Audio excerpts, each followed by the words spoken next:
നമസ്കാരം. ലോക്സഭാ തിരഞ്ഞെടുപ്പിൽ കൂടുതൽ സീറ്റുകൾ നേടാനുള്ള ശ്രമങ്ങൾ ശക്തമാക്കി ബി.ജെ.പി. രാമക്ഷേത്രമായിരുന്നു ഇതിന്റെ തുടക്കമെന്ന് ബി.ജെ.പി. നേതാക്കൾ പറയുന്നു. എന്നാൽ രണ്ടാമത്തേത് മാസ്റ്റർ സ്ട്രോക്ക് ആയിരുന്നു.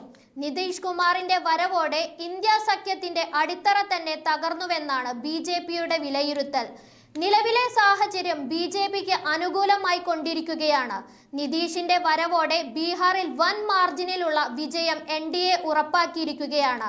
കഴിഞ്ഞ തവണ നിതീഷുമായി കൈകോർത്തപ്പോൾ 39 സീറ്റുകൾ എൻ.ഡി.എ സ്വന്തമാക്കിയിരുന്നു.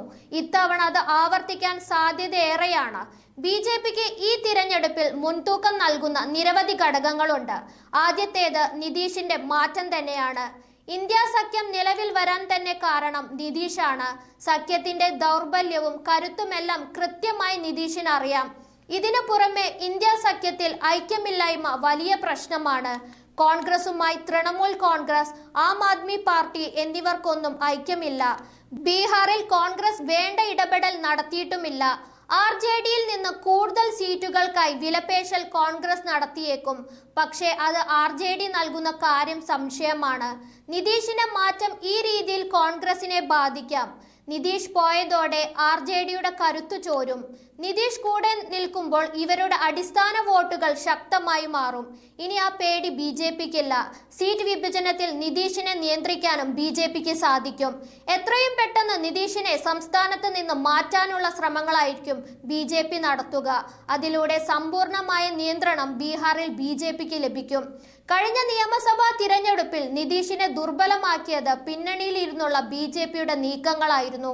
ഭരണം വീണ്ടും ലഭിച്ചതോടെ ജെ.ഡി.യുവിനെ പൂർണ്ണമായും തകർക്കാനുള്ള അവസരം കൂടിയാണ് ബി.ജെ.പിക്ക് ലഭിച്ചിരിക്കുന്നത്. ഗിരിരാജ് സിംഗ് അടക്കമുള്ള നേതാക്കൾ ഒറ്റയ്ക്ക് ഭരിക്കണമെന്ന് ആഗ്രഹിക്കുന്നവരാണ്.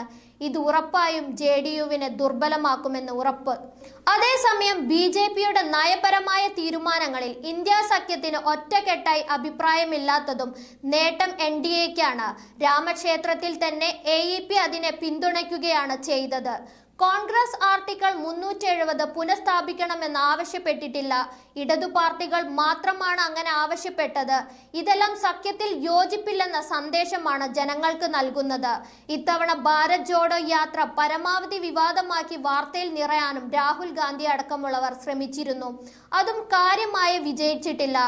അസമിൽ ഒരു സീറ്റെങ്കിലും കോൺഗ്രസ് നേടുമെന്ന പ്രതീക്ഷ നേതാക്കൾക്കില്ല. അങ്ങനെ നിതീഷ് എൻ.ഡി.എയിൽ തിരിച്ചെത്തിയത് അദ്ദേഹത്തെക്കാൾ നേട്ടങ്ങൾ വരാൻ പോകുന്നത് ബി.ജെ.പിക്കാണ്. നന്ദി.